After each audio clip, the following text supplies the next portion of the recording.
Bonjour à tous, ici Taragayan en ligne pour une nouvelle vidéo de Il fallait que ça sorte enregistrée à 14 heures. Je sais plus le nombre de prises. Je suis très nerveux, donc je bafouille, donc je suis obligé chaque fois de faire des coupures et de recommencer.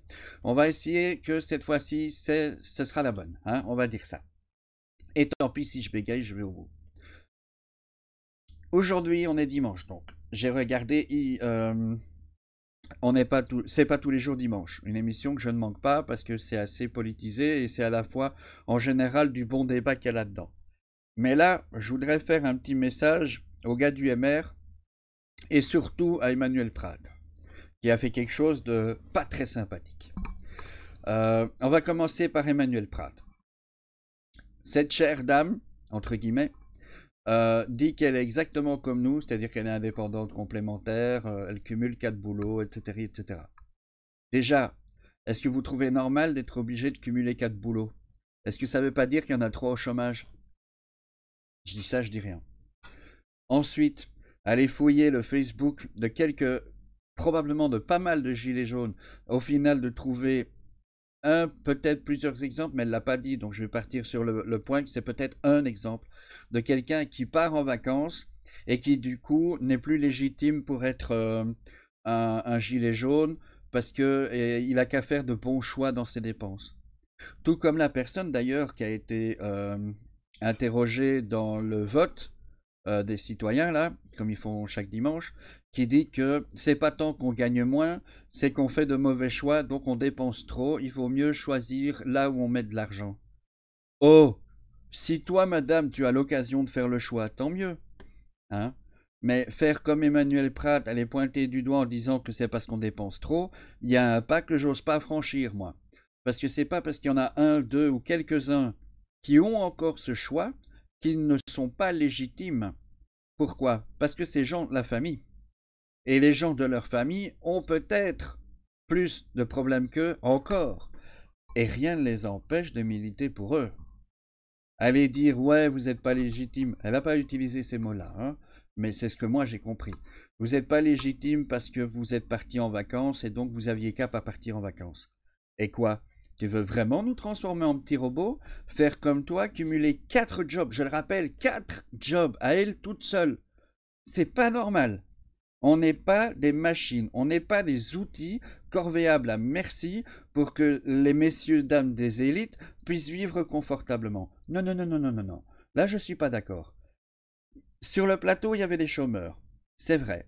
Mais il y avait aussi des gens qui avaient chacun leur métier. Et malgré qu'ils avaient chacun leur métier, ils sont encore dans les emmerdes. C'est peut-être eux, leur Facebook où il y a des vacances.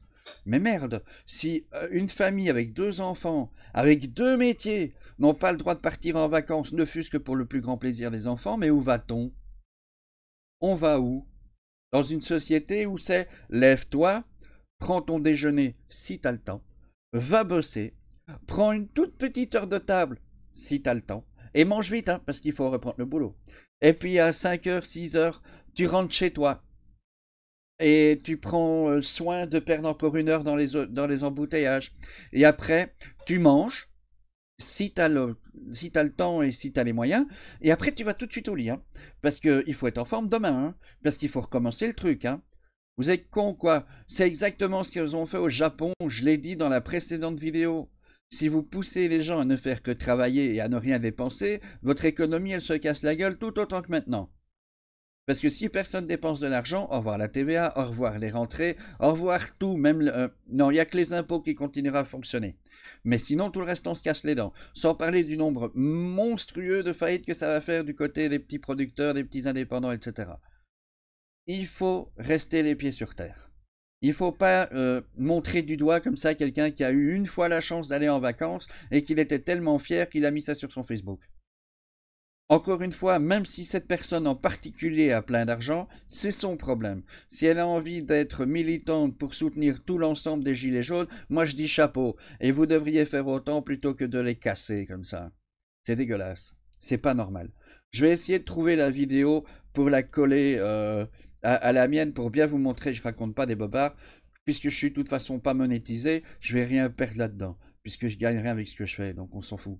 Moi, ce que je veux faire, c'est passer mon coup de gueule et faire comprendre aux gens que c'est dégueulasse ce qu'ils font.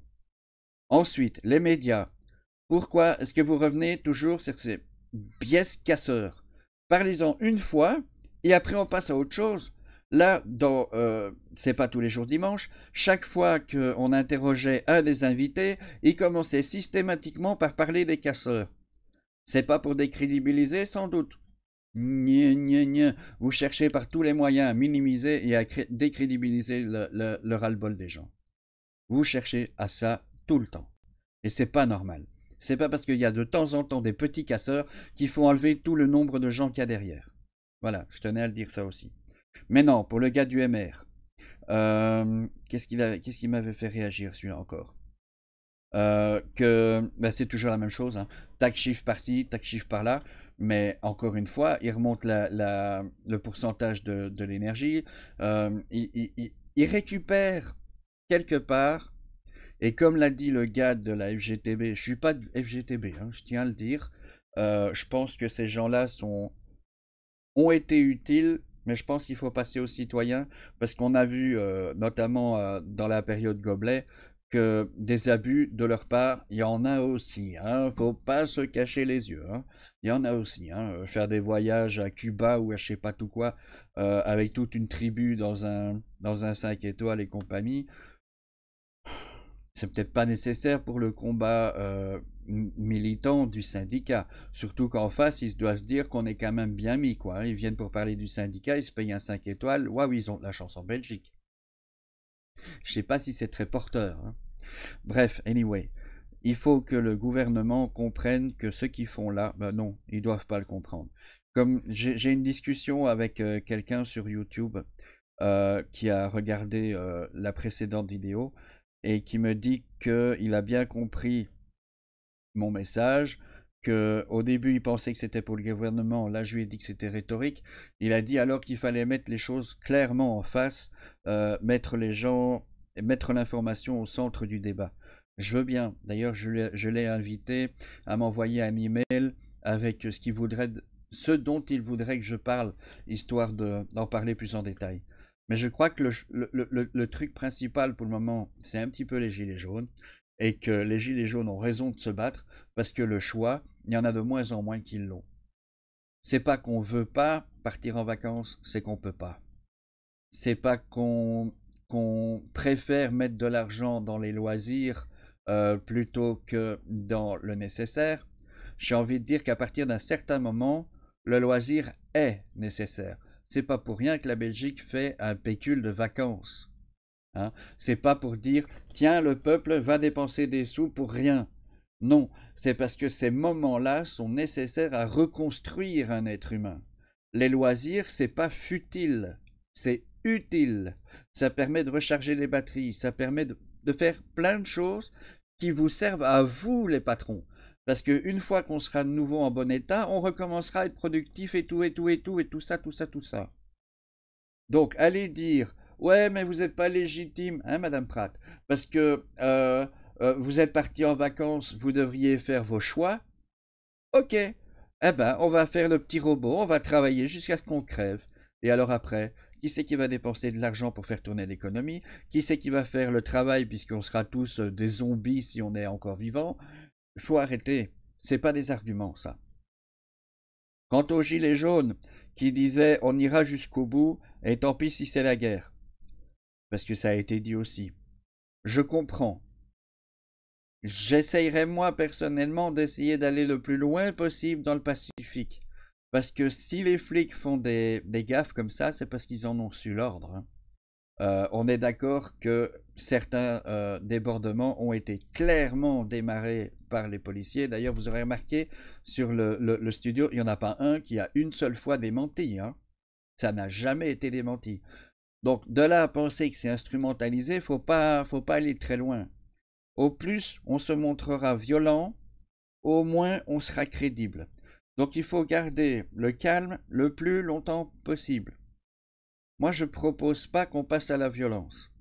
Ce serait maladroit. D'abord parce que je risque de me retrouver en tôle ou avec des amendes parce qu'ils vont chasser ce genre de vidéos pour dire hey, t'as vu, incitation à la haine, comme l'a dit Max le Belge quand il était sur le plateau. Mais est-ce que ce sera nécessaire ou pas? Je n'en sais rien. J'espère que non. Mais le moment où on passera dans l'obligation d'aller plus loin, à la limite, je referai une vidéo à ce moment-là, à ce sujet-là. Mais là, maintenant, moi, je suis vraiment pour le pacifisme. Pour les gars qui étaient là pour les petites entreprises, etc., je trouve qu'il a, en tout cas, moyennement raison. On ne devrait pas forcément bloquer les centres commerciaux ou les pompes à essence ou que sais-je. Parce que effectivement, malgré ce qu'Olivier Rings avait dit au début, là, on craint rien, ils ne sauront pas bloquer les pompes à essence, il n'y aura pas de pénurie parce que la Flandre est libre et donc on saura de toute façon aller charger les pompes à essence. C'est pas le cas là. Il y a pas mal de pompes à essence qui sont vides. Même ici à Villers-la-Ville, alors qu'il n'y a pas un gilet jaune à part moi dans la rue qui est visible à la ronde, bah, la pompe est complètement vide. Alors soit Olivier Nérings a menti et qu'ils sont vraiment bloqués, soit encore une fois c'est un choix délibéré pour nous décrédibiliser. Puisque s'ils font exprès de ne pas renouveler l'essence dans les pompes à essence, ça va générer un mécontentement croissant du côté des citoyens. Et si les citoyens se mettent contre les citoyens, le mouvement des Gilets jaunes est perdu. Ok? Donc moi, ce que j'ai envie de dire, c'est libérer tout ça et aller pacifiquement à Bruxelles devant les politiques ou à Wavre devant notre très cher Premier ministre qui s'est pas gêné pour se barricader à nos frais avant qu'il y ait quoi que ce soit. Hein. Parce que ça aussi, Pratt, elle dit, ça coûte beaucoup d'argent les policiers hein, qui viennent vous surveiller. Est-ce qu'on a demandé qu'il y ait des policiers? Non. C'est vous qui demandez qu'il y ait des policiers. Hein. Probablement qu'il y aura moins de violence s'il n'y a pas de policiers. Parce qu'alors justement, on se sentirait libre de dire ce qu'on a à dire. On se sentirait libre d'aller jusqu'au Parlement et d'expliquer notre point de vue. Mais c'est parce que les policiers sont là et qui nous bloquent qu'il y a des soucis. Contre qui les casseurs pourraient aller taper s'il n'y a pas d'opposition en face? Si on laissait le champ libre, on est dans un pays libre, il paraît. Hein donc, qu'est-ce qui se passerait? Où serait la violence, à votre avis? Je suis pas sûr qu'il y en ait. Ouais, il y en aura peut-être parce qu'il y a toujours des décrottables saligots qui vont profiter des mouvements de grogne pour aller tout casser. Ce que, encore une fois, tous les gilets jaunes dénoncent. Mais il y en aurait moins, je pense, que lorsqu'il y a quelqu'un en face pour qui taper.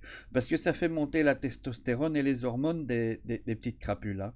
Quand il y a des gens en face qui viennent taper sur leur cuissard avec leur batte, leur batte de baseball, non, leur matraque, histoire de dire on est prêt, on est galvanisé, on va vous choper si vous avancez.